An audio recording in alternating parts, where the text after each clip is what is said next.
करूं सो प्रेम प्रणाम।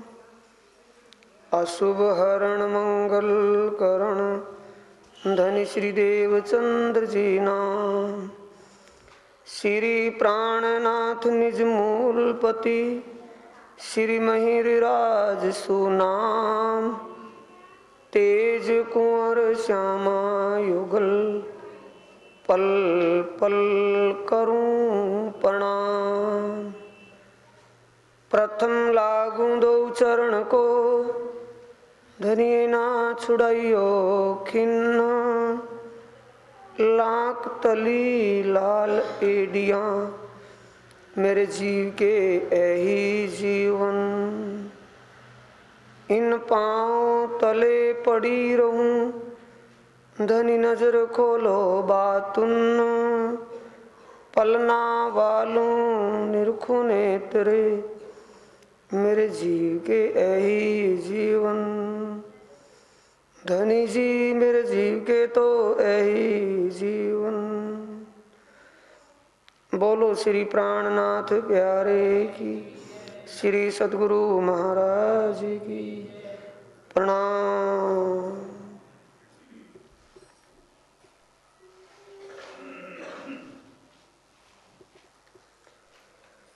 प्राणों के आधार आत्म संबंधी प्यारे श्री सुंदर साथ जी, धर्म प्रेमी साथियों, माताओं, बहनों,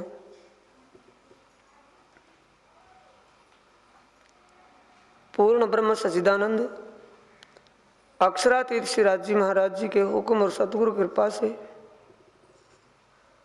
इस ब्रह्म ज्ञान की चर्चा में बीतकसाई में आप धाम धनी के मुखारविंद उस ब्रह्म ज्ञान को स्मरण कर रहे हैं, जिस ब्रह्म ज्ञान को सुनकर के दिल की सब शंकाएं दूर होती हैं, सत्य असत्य का बोध होता है,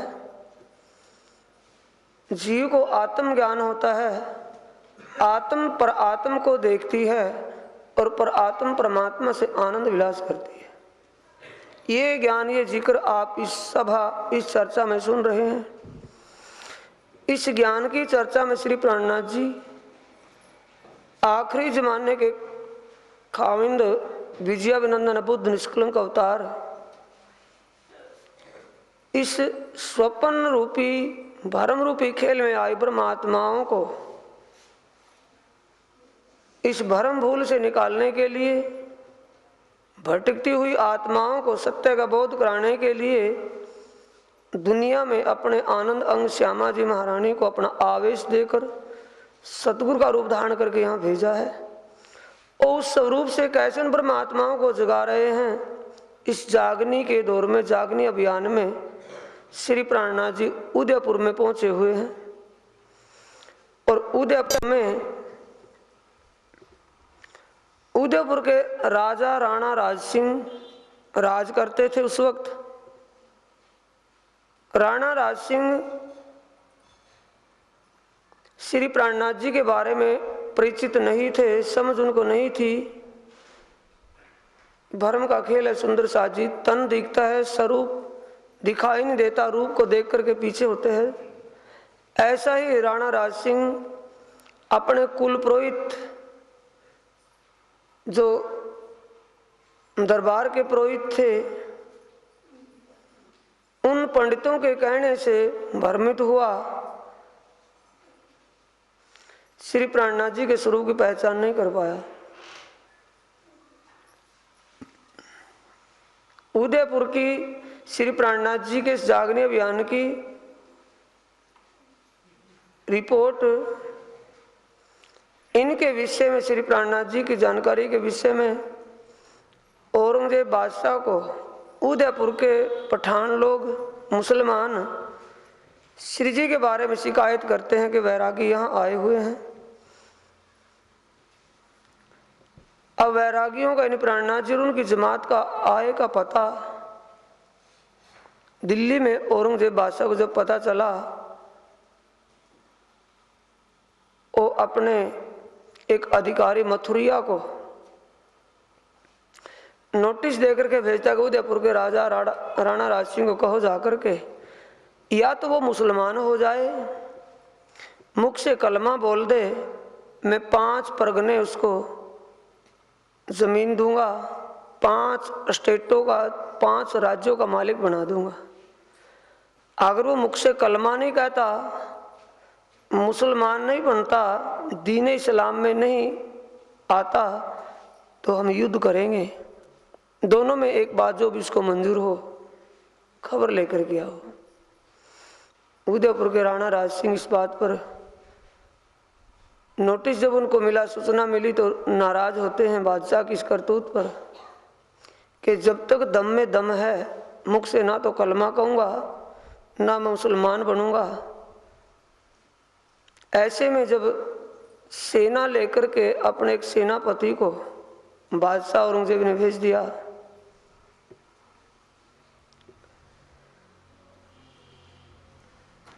इस सिलसिले में सुंदर साथ जी स्वामी प्राणनाथ जी को कहा कि हे महाराज श्री, आप यहाँ से कुछ समय के लिए कहीं बाहर चले जाएं, आप फिर बाद में यहाँ आ जाना, क्योंकि अब बादशाह औरंगजेब का हुक्म ही ऐसा है। तब श्री प्राणनाथ जी कहते हैं, सुंदर साथ जी, तुम कछु ना बोलियो, रद बदल करें हम, इन राह से दीन की ए आवे तले हुक्म। ए बात राणे सुनी, हम ऐसे नहीं पात्र, जो रद बदल करें दीन की, ऐसे नहीं हमारे गात्र, ऐसे नहीं हमारे गात्र। बोलो श्री प्राणनाथ प्यारे की, श्री सद्गुरु महाराज की। आप हक स्वरूप श्री प्राणनाथ जी इस कलयुग में आने वाले विजयाभिनंदन बुद्ध निष्कलंक अवतार फुरमाते हैं। स्वयं श्री मुखवाणी से कहते हैं, सुंदर साथ जी, ए बादशाह, ए राणा राजा राज सिंह और दरबारी अधिकारियों को कहते हैं कि आप इस बात का फिक्र मत करो, चिंता ही ना करो कि बादशाह हमें पकड़ने के लिए आएगा, उससे आप निपट लेंगे। कुरान पाक के अनुसार उसको हम मुसलमान किसे कहते हैं ये सीख देंगे।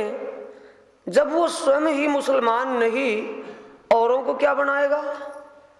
मुसल्लिमीन, जिनको उस परमात्मा के स्वरूप पर, खुदाई इल्म पर, नूरी रसूल के ऊपर ईमान हो, उसे मुसल्लिमीन कहते हैं, सुन्नी मुसलमान।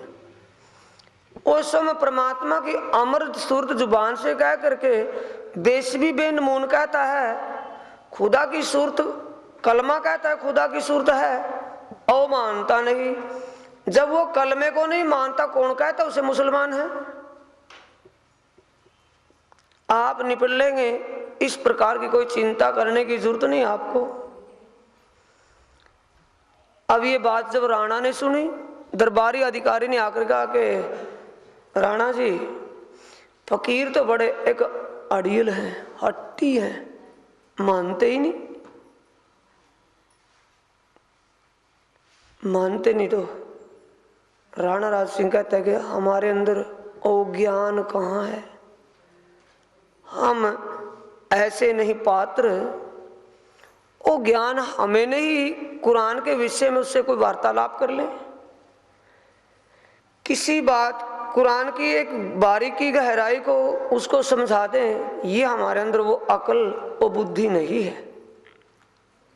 राजा कहते हैं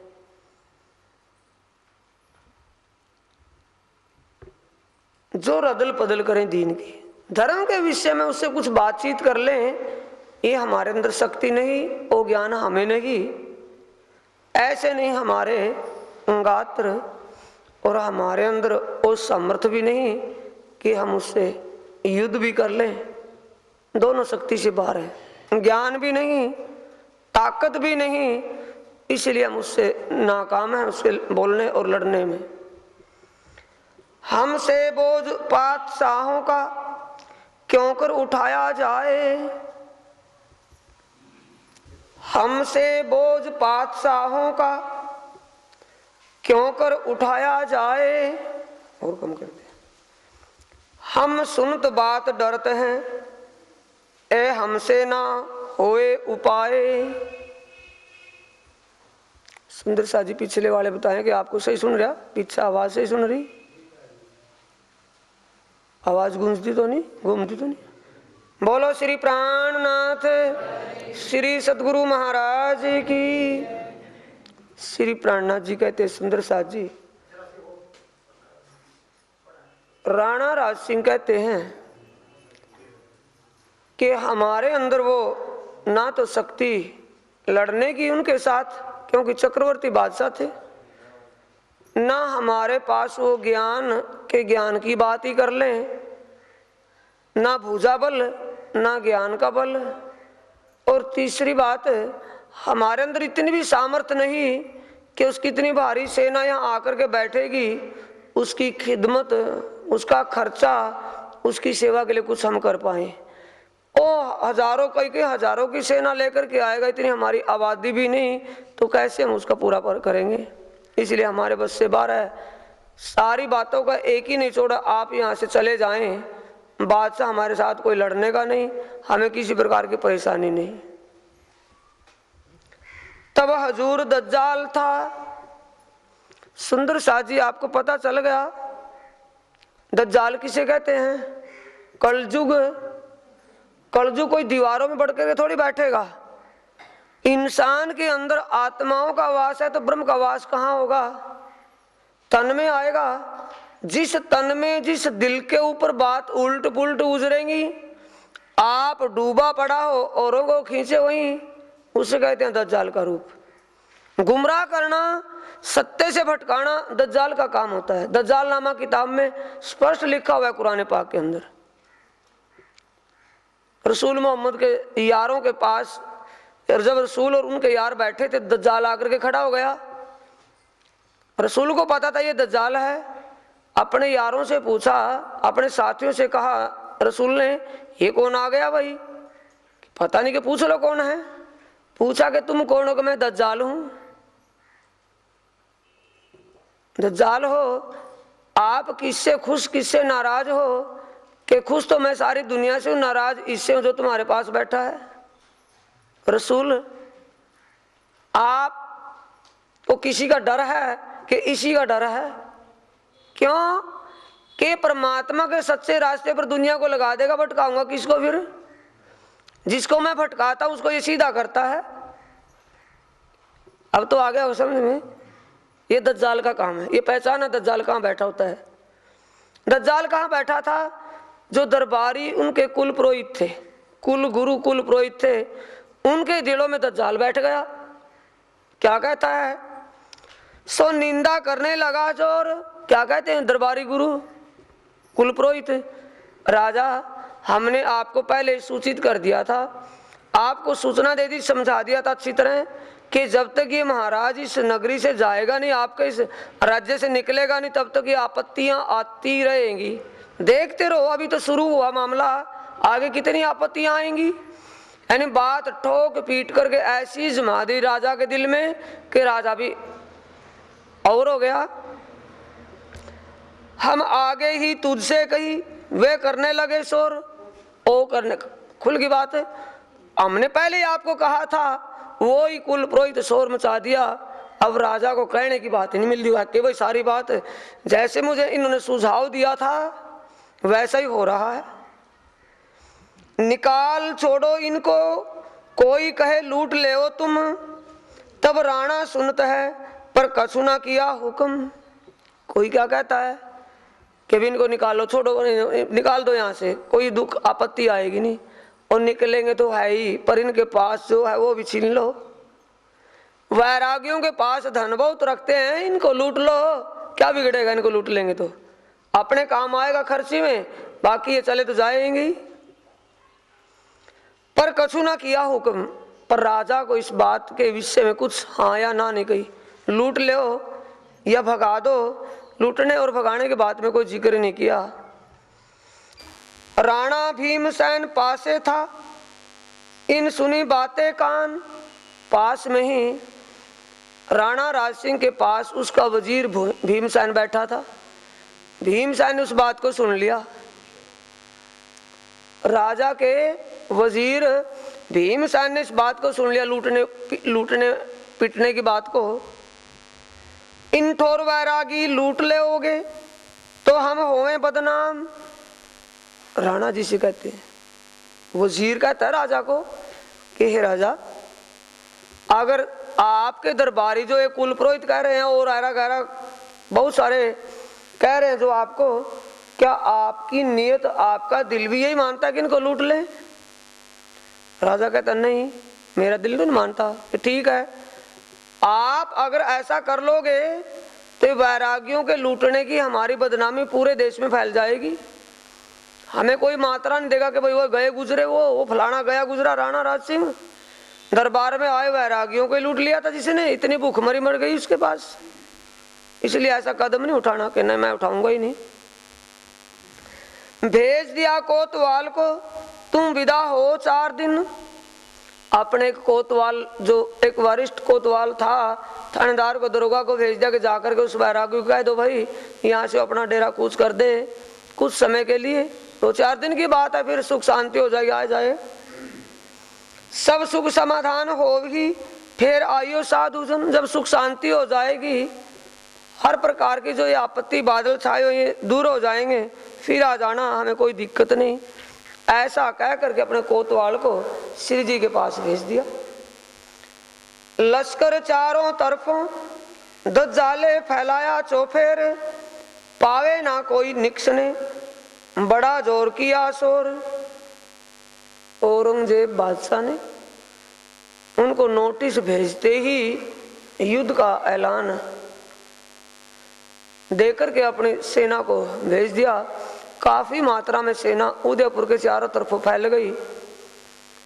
उदयपुर के रहने वाले उदयपुर में, बाहर के रहने वाले बाहर, कोई भी अंदर प्रवेश ना कर पावे ना कोई निकसन, ना तो उदयपुर से बाहर जा सके, ना कोई उदयपुर में अंदर आ सके। चारों तरफों सेना के पहरे लग गए। श्री जी साहिब जी ने विचारिया, हुआ हुक्म हमको हुक्म, ए आज्ञा है श्री राज की, यहाँ से उठो तुम। श्री प्राणनाथ जी विचार कर रहे हैं कि भी राणा या इसके दरबारी अधिकारी नहीं कह रहे, इनके द्वारा श्री राज जी हमें सूचना दे रहे हैं कि आप यहाँ से कहीं और जाकर के जागनी करें, हमें भेजना और यहाँ बैठाना श्री राज जी के हाथ में, ना दुनिया वालों के हाथ में। राज जी के हुक्म से हम यहाँ बैठे थे, राज जी का हुक्म है यहाँ से चलने का, इनके द्वारा तो हो रहा है। एह सामा सूत हम संग निभाए नहीं लगार, इतही बांट दीजिए ऐसा किया विचार। विचार करते श्री जी, हम वैरागी और ये सामान इतना फालतू सामान हमारे पास, बर्तन वस्त्र आभूषण, इनका पैरा क्यों दें, क्यों इनको खींचे फिरे। जब बरकत हो गए, वैराग धारण कर लिया, तो इनको यही बांट देना चाहिए। श्री जी ने ये विचार करके सुंदर साथ जी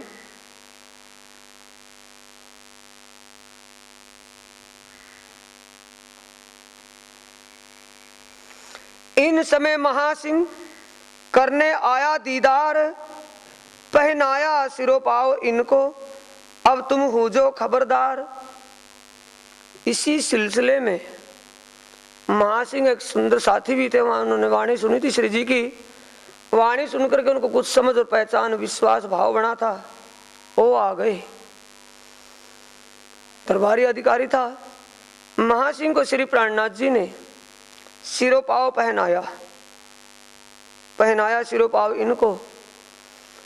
पांचों वस्त्र जो जोड़े में होते हैं, पांचों वस्त्र, इन पूरी पोशाक उसको पहनने के लिए सेवा भेंट में दे दी और कहा कि हम आपके इस मुल्क से, इस नगरी से आज जा रहे हैं, पर ध्यान रखना अब तुम अज्ञानता से, अज्ञान के अंधकार से निकल गए हो, सत्य असत्य का बोध तुम्हें हो गया है, इसलिए तुम सावधान रहना, कभी फिर माया में ना लिपट जाओ। ये ध्यान रखना भाई। हम तो विदा होते हैं तुम्हारे मुल्क से, तुम बैठ ना सकोगे, वैरान हो इनमें।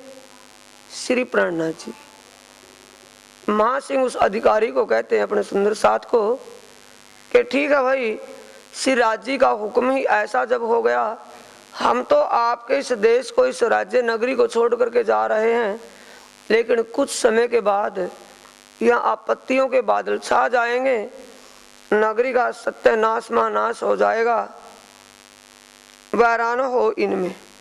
यानी इसमें थोड़ा सावधानी बरतना, हर प्रकार के दुखों का घोर बादल छा जाएगा यहाँ। और जेते उमराव और जेते पासवान, और साथ आपना जाको थी पहचान।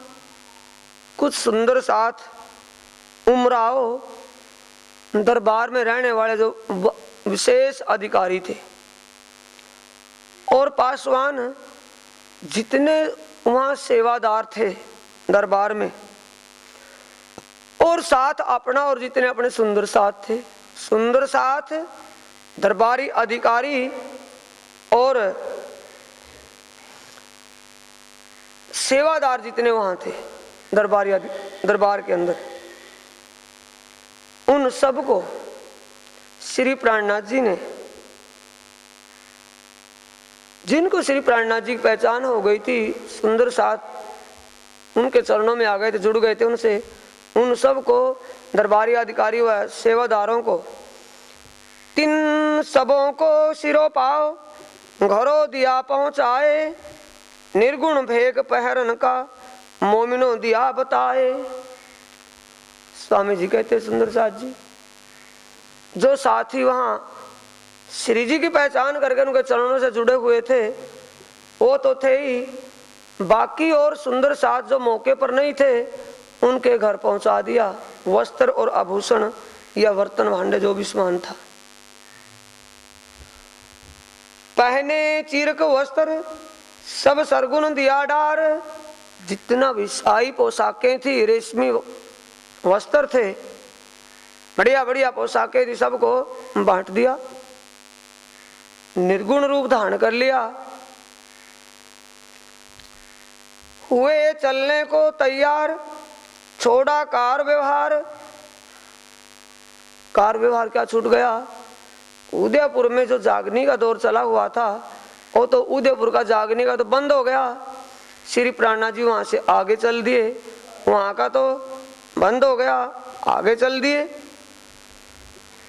बासन वस्त्र सरगुण वक्ष दिया सबन, बर्तन आभूषण बर्तन और वस्त्र जितने भी थे सभी सुंदर साथ को बांट दिए। कोई किसी प्रकार का लोभ लालसा व किसी प्रकार का और कोई माया का लगाव नहीं। एक धनी को पाने के लिए, धनी का साक्षात उसके आनंद का अनुभव करने के लिए विचार सब सुंदर साथ का बना हुआ था। अब श्री प्राणनाथ जी क्या लेकर के चलते, किस भेष में आप चलते, किस भेष को सुंदर साथ को दिया, क्या ओ इस वाणी में अब आएगा।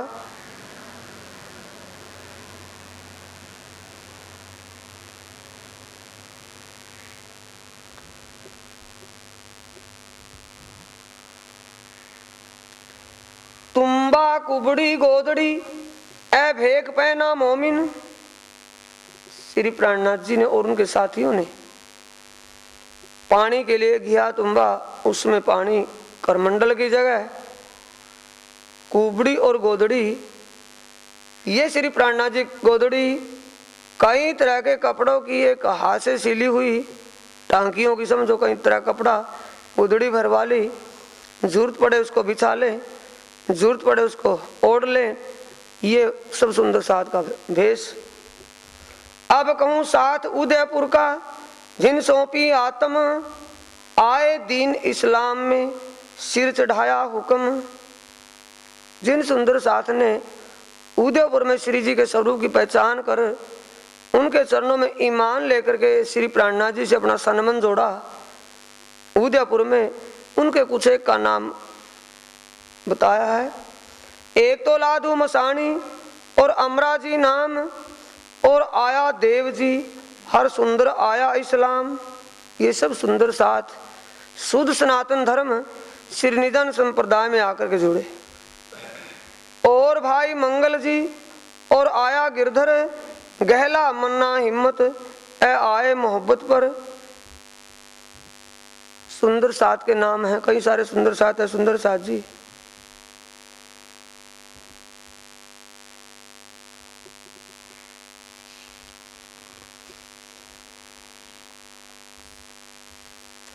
आए केशवदास बेनीदास, और आए शोभा भीमा, और भोगी वीर जी आए इनो भाषा सुख जमा।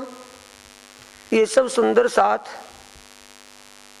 धाम धनी के चरणों में ही एक सुख है, श्री राजी महाराज जी के चरणों में ही आनंद है, बाकी सब दुनिया दुख का रूप है।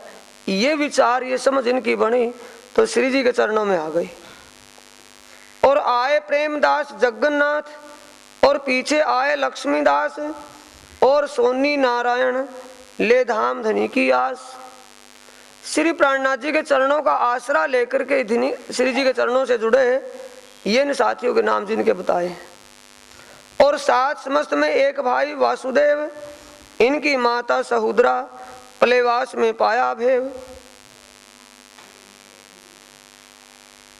वासुदेव और इनकी माता सहुद्रा प्लेवास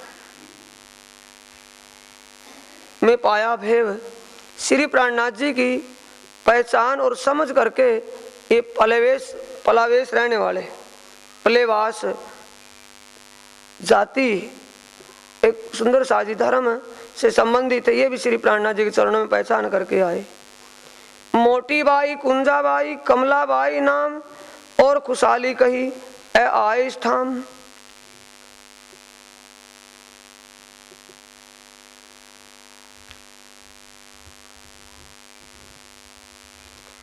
या में कोई आगे कोई पीछे, आए बीच इस्लाम। कोई तो समझन के पख, कोई दीदार के विश्राम। साथियों के नाम सुंदर साथ, जिसमें कई सारे और भी हैं जो बोले नहीं। ये सब सुंदर साथ कोई आगे कोई पीछे, यानी जो आया उसके पीछे, उसके आया उसके पीछे, ऐसे सुंदर साथ चर्चा सुन सुन करके श्री प्राणनाथ जी के मुखारविंद सत्य सत्य का ज्ञान समझ करके श्री जी के चरणों में आ गई। सभी ने अपना संबंध उनसे जोड़ लिया, निज नाम तारत महामंत्र ले लिया। जब सुल्तान चढ़ा राणे पर तब भागा सारा देश। बादशाह औरंगजेब ने जब उदयपुर पर चढ़ाई की, राणा राज सिंह के नगरी पर राज्य पर, सारा देश यानी जिनको पता चल गया कि भी औरंगजेब बादशाह ने वैरागियों को पकड़ने के लिए उदयपुर में चढ़ाई कर दी और सेनापति सेना लेकर के आ गया, तो जितने भी उनके उदयपुर के साथी थे ज्यादा सी तादाद में वो पहले भाग निकले, कोई कहीं और कोई कहीं। पहाड़ों में खंडरों में पता नहीं कहाँ कहाँ भटकते फिर रहे हैं। तब वहां से निकलने पड़ा, जुदे पड़े दरवेश फकीरों की जमात को लेकर के श्री प्राणनाथ जी उदयपुर से धाम धनी के हुक्म से हम जा रहे हैं, वो हमें यहाँ से भेज रहे हैं, ऐसा विचार लेकर के श्री प्राणनाथ जी अपनी जमात को लेकर के साथियों को लेकर के निकल पड़े उदयपुर से। वहां से ती चल के आए रामपुर के गांव, पासे पूरा दूध लाई पूरन दास के ठाम। श्री प्राणनाथ जी उदयपुर से चल करके रामपुरा पहुंचते हैं। रामपुरा थोड़ा रह करके समय आगे दुधलाई और पूरा था, दुधलाई में पहुंच गए। पूरन दास की नगरी में। पूर्णदास चारण। श्री महामत के ए मोमिनो ए उदयपुर की बीतक, अब कहूँ मंदसौर की जो बीतक हुक्म हक। श्री प्राणनाथ जी कहते सुंदर साथ जी, ये मैंने आपको उदयपुर का जिक्र सुनाया, अब आगे उदयपुर से चल करके श्री प्राणनाथ जी मंदसौर में पहुंचते हैं। मंदसौर को कहता हूं, अब कहूँ मंदसौर की आए उदयपुर से चल, जब नौरंग चढ़ा राणे पर हुआ मुल्क चल विचल। जब औरंगजेब बादशाह ने उदयपुर के राणा राज सिंह की नगरी पर चढ़ाई की तो साथ ही उदयपुर के रहने वाले बहुत सारे बाहर निकल गए। सम्मत 1736 लगा 37 जब मंदसौर के बीच में आए पहुंचे तब। जब श्री प्राणनाथ जी मंदसौर में पहुंचते हैं 36 बीत गया और 37 साल लग गया। विक्रम सम्मत 1735 तो बीत गया और 36 बीत गया, 37वां लग गया। इन समय फकीरी का भेग धरा अनूप, शोभा सब स्वरूप की वारू कोटक रूप। श्री प्राणनाथ जी कहते सुंदर साथ जी, जिस वक्त स्वामी प्राणनाथ जी वो फकीरी भेष धारण करके उदयपुर से चले, कितनी शोभा है, दुनिया के अनेकों रूप भी उनके बराबरी नहीं कर सकते, ऐसा सुंदर सोना स्वरूप। गोटा शोभे सिर पर ऊपर कंढपी, गोटा लगी हुई टोपी सिर के ऊपर, उसके ऊपर कंढपी, फिर नीचे तक की टोपी ओढ़ ली। दोए पुरत लोई धागे भरी, ए मेहनत है टोपी, ए पहनत है टोपी।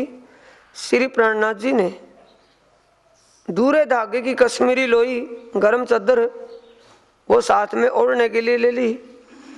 अति सुंदर तिलक बनियो दोए रेखा बीच बिंद, दो रेखाएं सी अति न मत्थे से नाक तक 2 रेखाएं और बीच में गोपी चंदन।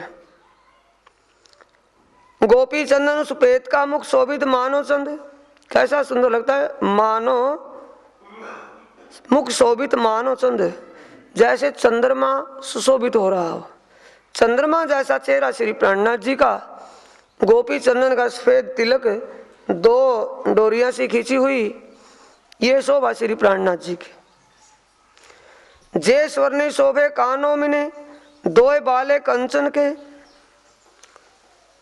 श्री प्राणनाथ जी के 2 तो पहले तो एक बुंदे कानों पहनने वाले और बाले सोने के लंबे कुंडल। अत राजत सब प्यार की लगा प्यार फकीरी से। श्री प्राणनाथ जी का उस समय दिल में भाव फकीरी वेश पर, निर्गुण वेश पर बड़ा अच्छा लगा हुआ। पैनी कंठी तुलसी की और बड़ी माला 4, अति शोभित अंग मेखली लोई धागे भरी सुमार। श्री प्राणनाथ जी ने कंठी तुलसी की, एक गले में छोटी कंठी तो फिट यहाँ तक, ऐसी कंठी तो कंठ में पहनी हुई है तुलसी की माला, और बड़ी माला 4 माला बड़ी थी, और शोभित अंग मेखली, अंग के अंदर अल्फी पहनी हुई थी, लंबा जिसको चोगा कहते हैं पंजाबी में, नीचे तक का। लोई धागे भरी पुष्मार, और लोई में धागा यानी ऐसी गर्म लोई दूरे धागे की, जो कहते हैं कि बहुत अच्छी तरह की बनी हुई।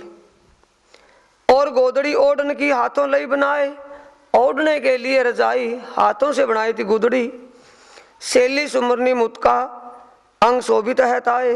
शैली एक बरीक दाने की माला बहुत लंबी हाथ में लपेटी हुई है। सुमरनी छोटी माला जिसमें 27-28 दाने तो उसको सुमरनी। मुतका खुलिया हाथ में लिए हुए, अंग शोभित है ताए। धामधनी का अंग इतना शोभित सुशोभित था कि कहने से परे। उपरनी धोती ओंग छा, उपरनी का मतलब उपरनी कहते हैं चद्दर को। आधी तो बांध रखी थी, आधी खाओ ऊपर ओढ़ने के लिए खाओ ऊपर के रखी थी श्री जी ने। अंगोछा बांधे हुए था, लंगोटी के लिए भी कहीं जा करके नहाना धोना पड़े तो एक कमर में बांध ली, एक पहनी हुई थी लंगोट धोती। पहरे और बांधे कमर, ऐ छवि ब्रह्मांड में शोभा सब ऊपर। श्री प्राणनाथ जी की जो छवि शोभा थी वो ब्रह्मांड में ऐसी कोई दिखाई नहीं देती, सबसे परे।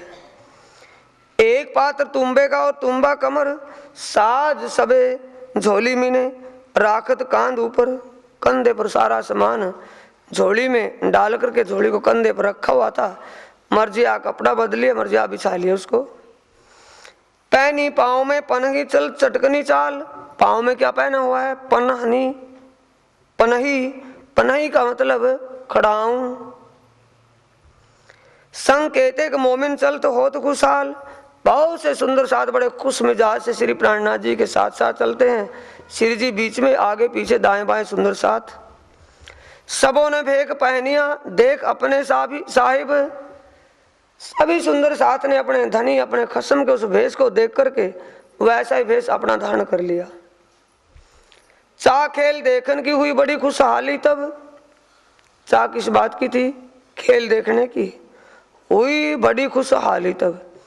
श्री प्राणनाथ जी ने ब्रह्म ज्ञान के द्वारा उनको उनके मूल स्वरूप परात्म के स्वरूप और जिस धनी के चरणों में बैठी है और उनके दिलों में क्या विचार है, सब बातें उनको समझा करके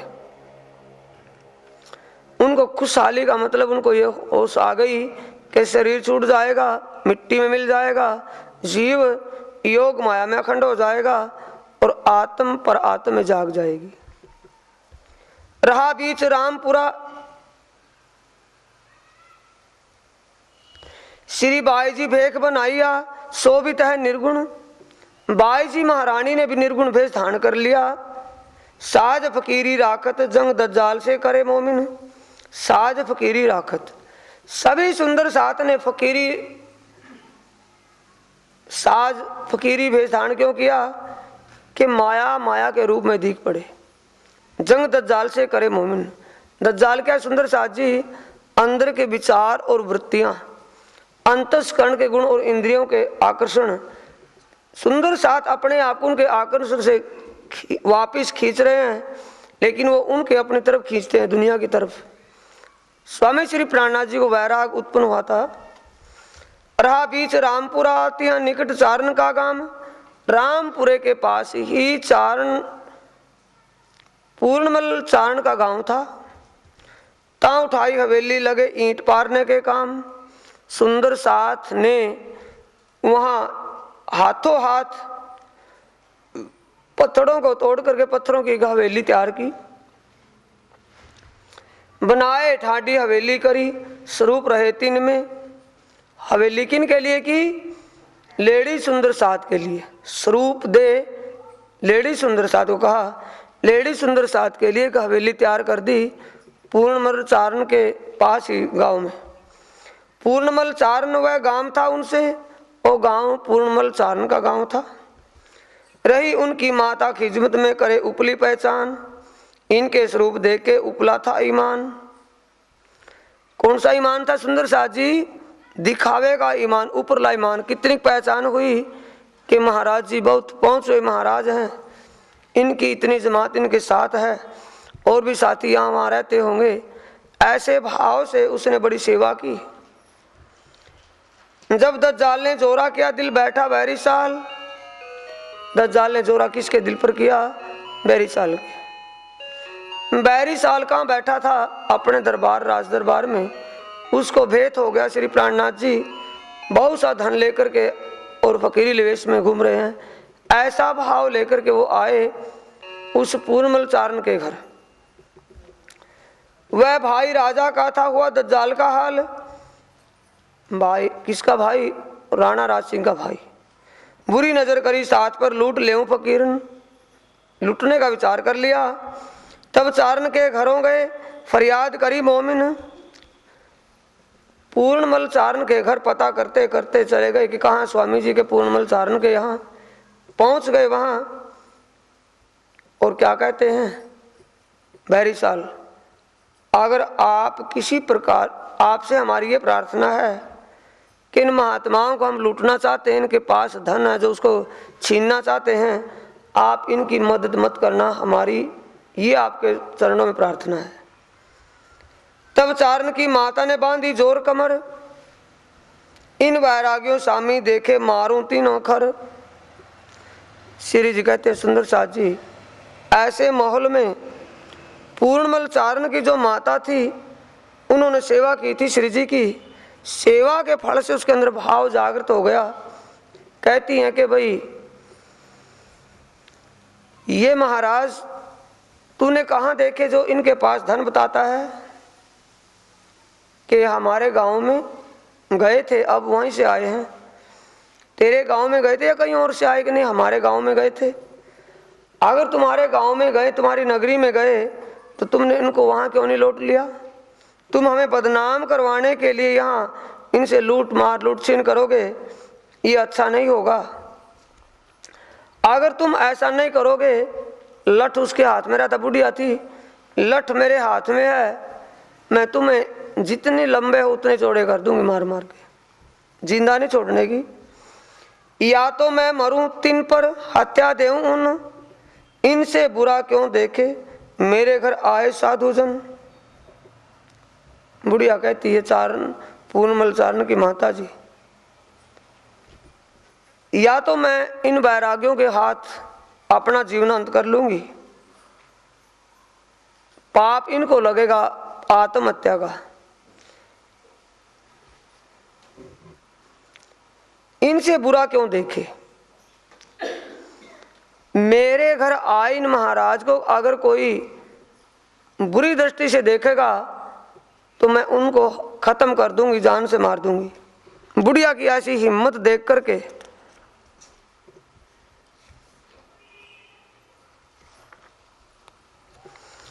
तब श्यामो ले पीछे फिरे, उत्से बैरिसाल चला ना कछुए तिनका बुरा हुआ हवाल।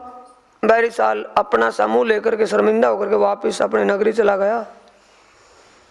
और श्री प्राणनाथ जी वह हवेली छोड़ के आए मंदसौर, तहां आए के बैठे हर प्रसाद घरों ठोर। श्री जी अब मंदसौर में पहुंच गए।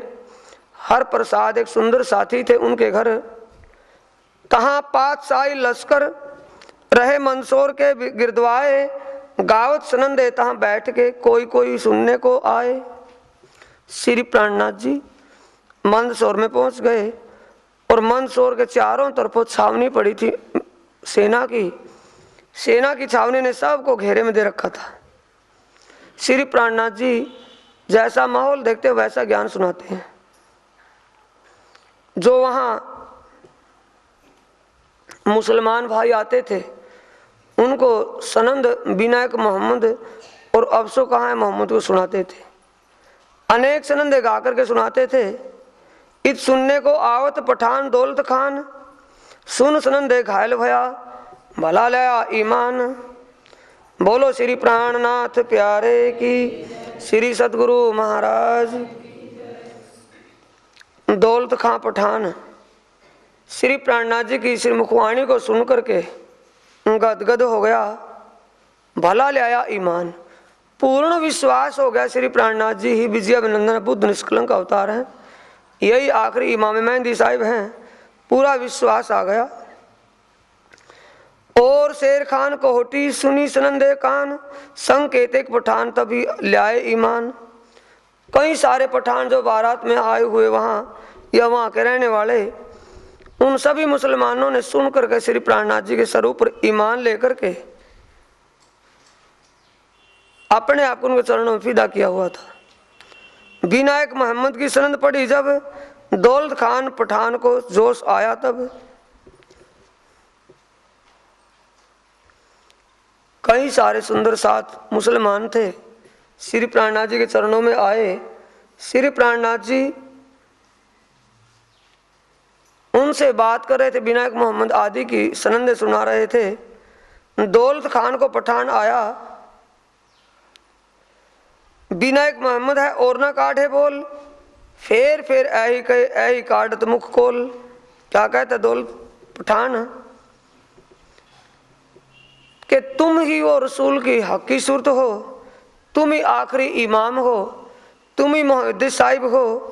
बार बार कहते हैं तू ही तू, तू ही तू।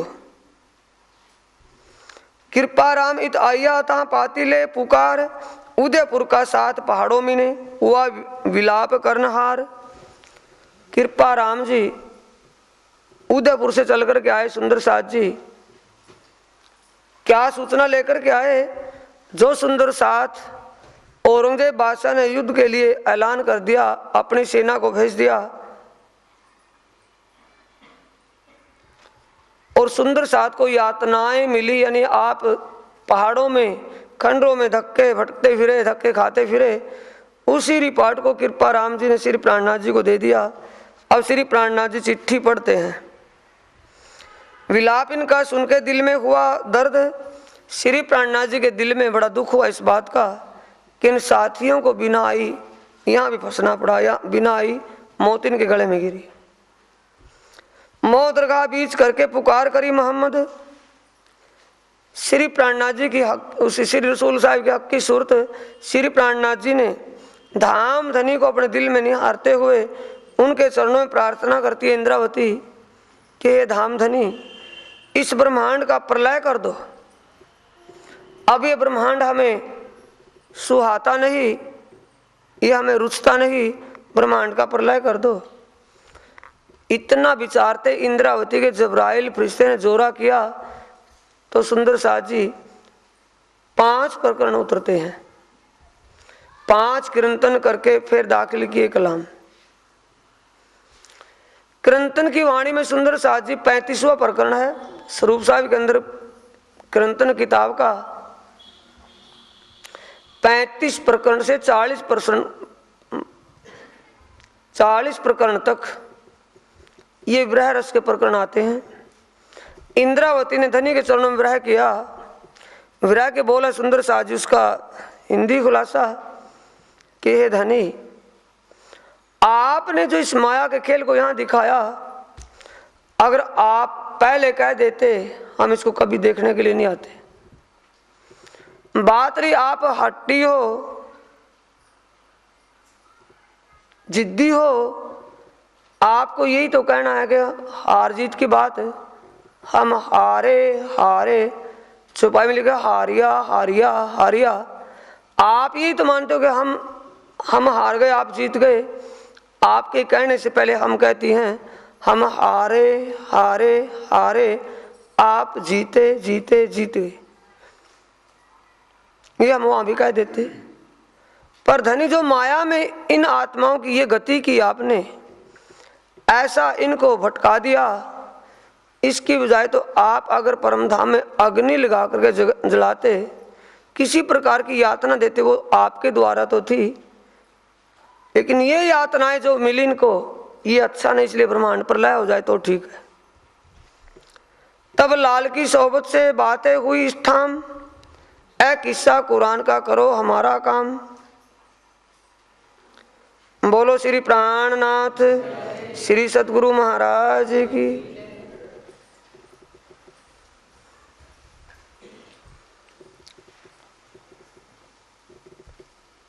मंदसौर के रहने वाले इब्राहिम से श्री लालदास जी कहते हैं कि भैया, कुरान को आप अच्छी तरह जानते हो, कुरान के विषय में आपसे कुछ जानना चाहते हैं।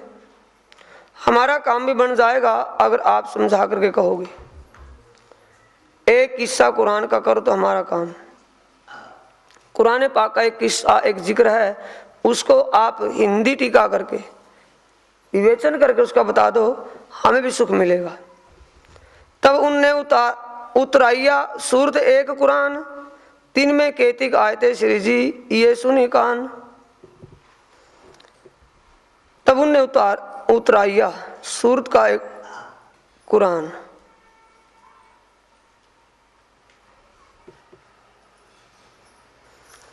कुरान पाक के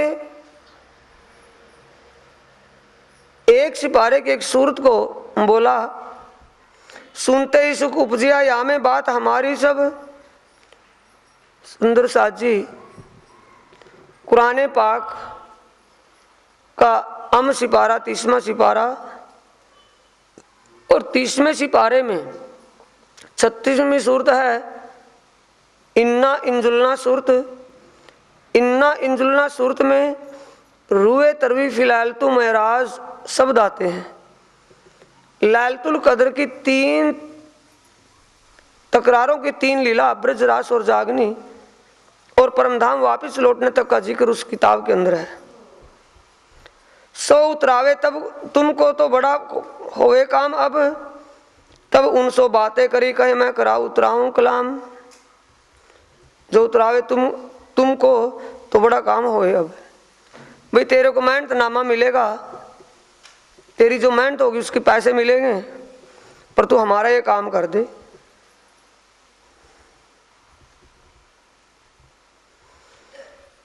अब काजी इब्राहिम हाँ कर ले तक मैं करवा दूंगा। काम शुरू हो गया। प्रातः को आए खड़ा हुआ इब्राहिम, पैसे की नौकरी मजदूरी के अनुसार नीचे आकर खड़ा हो गया। पहले दिन ही शुरू हुआ सिपारा 16वें सिपारे का बयान खोलना शुरू कर दिया। 16वें सिपारे में सुंदर साथ जी जोए कोसर और परमधाम का कुछ जिक्र मिलता है जागनी अभियान से। नहीं, जागनी अभियान तक की बातें उसमें जिक्र में है। शुरू हुआ सिपारा 16वां, 2 जुज उतराए दिए हाथ में, बड़ी राज को हुई तमा। 2 जुज हम कहते हैं अध्याय या प्रकरण, 2 अध्यायों का 2 प्रकरणों का तो जिक्र करके समझा दिया। बड़ी राज को हुई तमा। श्री प्राणनाथ जी ने उस जिक्र को सुनकर के बड़ा सुख का एहसास किया। प्राणनाथ जी बड़े खुश हुए, इसमें सब बातें हमारी हैं। बड़ी राज को हुई तमा। इत एक मंजिल भई बड़ी खुशहाली दिल, बीतक अपनी बाँच के हो दिल निर्मल। सुंदर साथ में एक दिली खुश, एक मंजिल भई बड़ी खुशहाली दिल। एक मंजिल तय करके चले गए, वहां से आगे चले।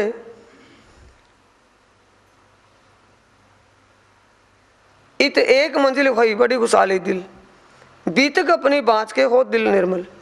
श्री प्राणनाथ जी ने इब्राहिम के मुखारबिन जो पहले दिन सुना, उसको सुनकर के बड़ा सुख आनंद का एहसास अनुभव हुआ। अपनी बीतक अपनी बाँच के हो दिल को निर्मल।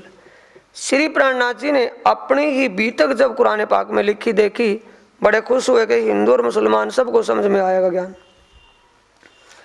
एक ठोर रात को बंगले उतारता है कुरान, लाल इब्राहिम बैठत राज पासे पोड़े सुने कान। एक दिन रात के समय लिखते थे, लाल दास और इब्राहिम दोनों लिख और पूछ रहे हैं एक दूसरे से। श्री प्राणनाथ जी भी अपनी सेज पर लौटे हुए सुन रहे थे। उतरावते एक सुकन पड़ा इब्राहिम ने, ऐ तो कोई रावसी कलम मारी उन्होंने। सुंदर साथ जी कुरान का टीका करवाते हुए इब्राहिम ने कहा कि भाई ये आयत छोड़ दो, अगली लिखो। श्री प्राणनाथ जी कहते भाई क्या बात, ऐसा क्यों करता है? कि जी करता क्या है, जो आयत है किसी अनपढ़ के द्वारा लिखी हुई, इसलिए समझ में नहीं आ रही, आप और दूसरी आयत लिख लो। श्री जी कहते नहीं भाई इसी को लिखना है। बोलो श्री प्राणनाथ श्री सद्गुरु महाराज की।